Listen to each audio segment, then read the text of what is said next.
경제 이슈와 상식이 궁금하시다면 경제 유캐스트 오디오로 듣는 키워드 경제. 안녕하세요. 경제 유캐스트 윤 기자입니다. 예, 안녕하세요. 저는 파케하는 김 기자입니다. 네, 김 기자님 오늘도 제 맞은편에 얼굴은 안 보이지만 네, 출연하고 있습니다.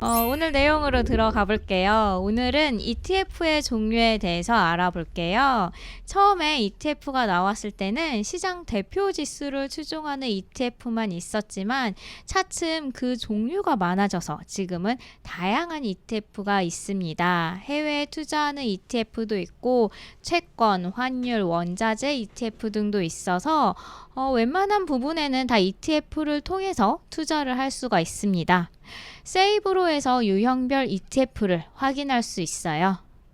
우선 가장 대표적으로 시장 대표 지수 ETF가 있습니다. 코스피 200, 코스피 100, KRS 100, 코스닥 150, 코스피 50, KRX 300, MSCI 코리아 인덱스 등을 추종하는 ETF예요. ETF 참 많네요. 그렇죠. 꽤 많죠. 이 중에서 이제 가장 거래량이 많은 ETF는 코스피 200과 코스닥 150입니다.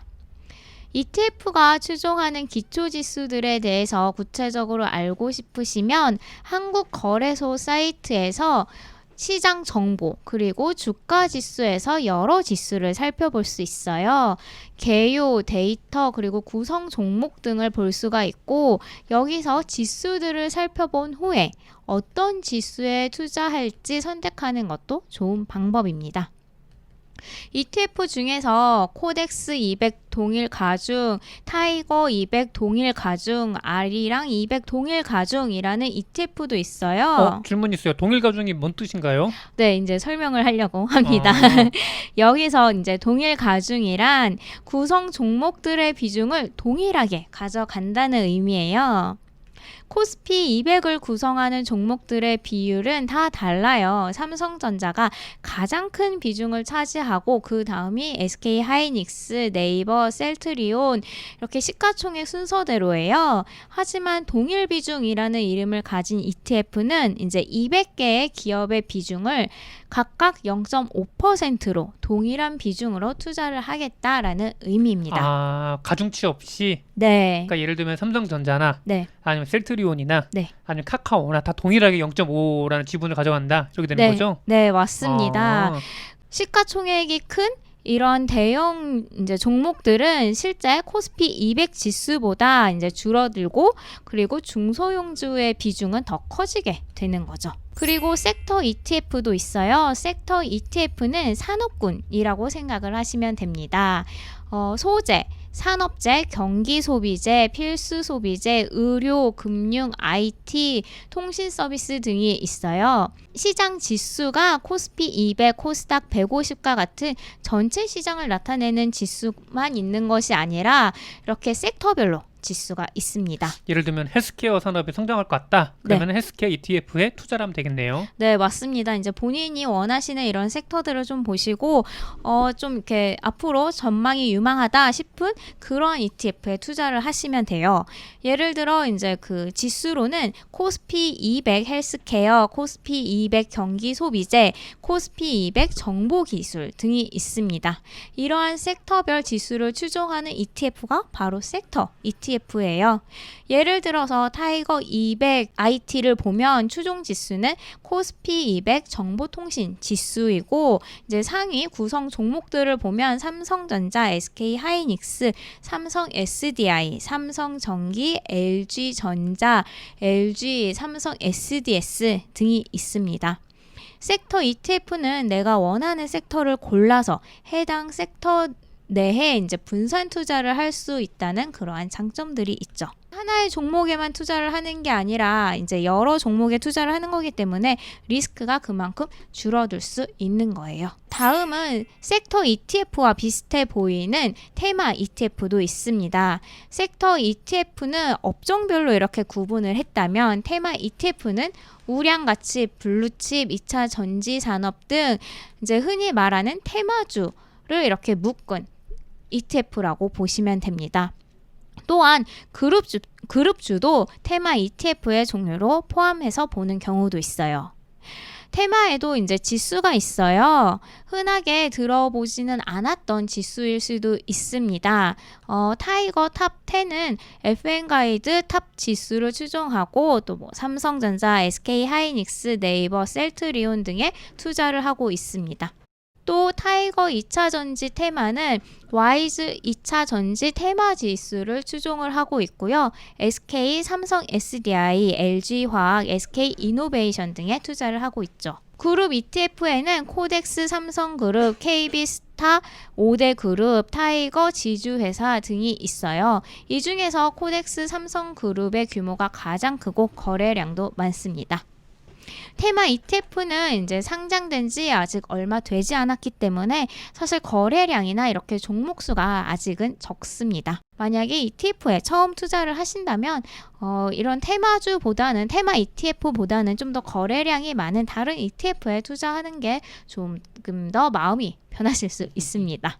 또 투자자들이 관심이 많은 ETF 중 하나가 고배당 ETF예요. 고배당 ETF는 말 그대로 배당이 높은 종목, 시장 평균 대비 배당금을 많이 주는 종목들로 구성된 ETF입니다. 주로 정유화학주, 통신주, 금융주 등을 포함하고 있어요. 세이브로에서는 스타일 유형으로 이렇게 찾아보시면 됩니다. 스타일 유형은 스마트 베타 ETF라고도 합니다. 대표적인 고배당 ETF 중에서는 이제 R이랑 고배당주를 보면 FN 가이드 배당주 지수를 추종하고 쌍용화학공업, 하나금융지주, 중소기업은행, 포스코, SK 이노베이션 등으로 구성됐습니다. 스타일 ETF는 특성이 비슷한 주식들로 이제 구성된 추종 지수를 추정하는 ETF입니다. 고배당 ETF 외에도 대형주, 중소형주, 성장투자 등의 ETF가 있습니다. 채권에 투자하는 채권 ETF도 있습니다. 채권은 초보 또는 일반 투자자들이 직접 투자하기에는 쉽지 않은 분야죠. 하지만 ETF를 통해 소액으로도 채권에 투자할 수 있고 쉽게 매매를 할 수 있어요. 더군다나 채권은 이제 일반적으로 주식보다는 변동폭이 적어서 안전한 자산으로 꼽힙니다. 채권 ETF의 변동폭도 매우 적어서 투자 포트폴리오를 구성할 때 리스크를 줄이기 위해 채권 ETF에 투자하는 것도 전략입니다. 채권 투자를 통해 이자 수익을 기대하는 것처럼 채권 ETF도 이자 수익을 기대하고 투자를 합니다. 하지만 은행 예적금처럼 원금이 보장되는 것은 아니에요. 투자 기간 중 금리 변동에 따라 채권 자체의 가치가 오르고 떨어질 수도 있어요. 채권 ETF에는 국공채권, 회사채권, 단기자금 등이 있습니다. 예를 들어 코덱스 단기 채권의 경우 FN 가이드에서 발표하는 채권 지수인 KRW 캐시 지수를 추종을 하고 있습니다. 원자재 ETF는 원유, 금, 은, 농산물, 구리 등에 투자하는 ETF입니다. 제가 3월 달에 원유 ETF에 들어가가지고 네. 6월 달에 뺐는데 네. 꽤 좀 쏠쏠했어요. 아, 그러신가요? 네. 그렇죠. 이렇게 이제 원자재 ETF에 투자하는 분들도 이제 가끔 있습니다. 원자재 선물에 직접 투자하기에는 사실 이제 개인 투자자가 어렵다 보니까 ETF를 많이 활용합니다. 하지만 원자재 가격의 변동폭이 워낙 크다 보니까 ETF도 마찬가지로 변동폭이 좀 크죠. 최근에 원유 가격이 급락했다가 상승하면서 원유 ETF도 큰 변동성을 가졌었죠. 그렇죠. 그러니까 이게 저번에 마이너스까지 갔었잖아요. 선물이요. 네. 근데 이게 상식적으로 보면 마이너스가 있을 수 없는 일이기 때문에 오른다라는 걸 분명히 배팅할 수 있었거든요. 네. 근데 그 전에 원유 ETF에 돈을 넣으셨던 분들은 정말로 쓰라린 경험을 하셨겠죠. 원자재 ETF만큼은 안전한 자산은 아닙니다. 이 부분을 명심하셔야 돼요. 또 해외에 투자하는 해외 지수 ETF도 있습니다. 예전에 이제 저희가 미국의 S&P 500, 나스닥뿐 아니라 유로스탁스, 일본 토픽스 등의 지수도 이제 설명을 드린 적이 있었죠. 이들 지수를 추종하는 ETF가 해외 지수 ETF입니다. 미국과 선진국뿐 아니라 중국에 투자하는 ETF는 CSI를 추종하는 차이나 CSI ETF 등이 있고요. 또 인도 니프티, 베트남 등 신흥국에 투자하는 ETF도 있습니다. 해외 ETF는 국내 증권시장에 상장된 해외 지수 ETF가 있고요. 또 해외 증권거래소에 상장된 글로벌 ETF가 있습니다. 뉴욕 증권거래소 등에 이제 상장된 ETF죠. 국내에 상장된 해외 지수 ETF와 해외 증권거래소에 상장된 글로벌 ETF의 차이점에 대해서는 다음에 다시 자세하게 설명드릴게요. 조금만 기다려 주시길 바랍니다. 다음으로는 미국 달러나 일본 엔화에 투자하는 통화 ETF도 있습니다. 규모가 크지는 않고 종류도 많지는 않아요. 미국 달러 선물 ETF 2종류와 일본 엔 선물 ETF 1종류가 있습니다. 마지막으로 파생상품 ETF가 있어요. 바로 레버리지 ETF와 인버스 ETF죠. 커버드콜 ETF도 있기는 한데 사실 이거는 거래량이 그렇게 많지는 않습니다. 투자자들이 주로 찾는 ETF는 레버리지 ETF와 인버스 ETF죠.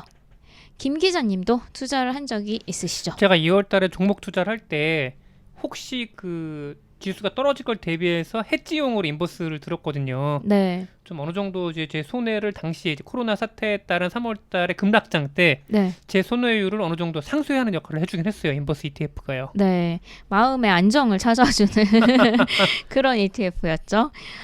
레버리지 ETF는 추종 지수의 일일 변동폭의 2배수, 인버스 ETF는 추종지수 변동폭의 반대로 움직이는 ETF입니다.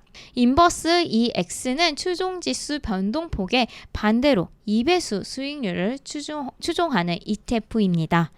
레버리지 ETF의 경우 전체 투자 기간의 2배수가 아닌 1일 변동폭의 2배수임을 꼭 기억하셔야 합니다.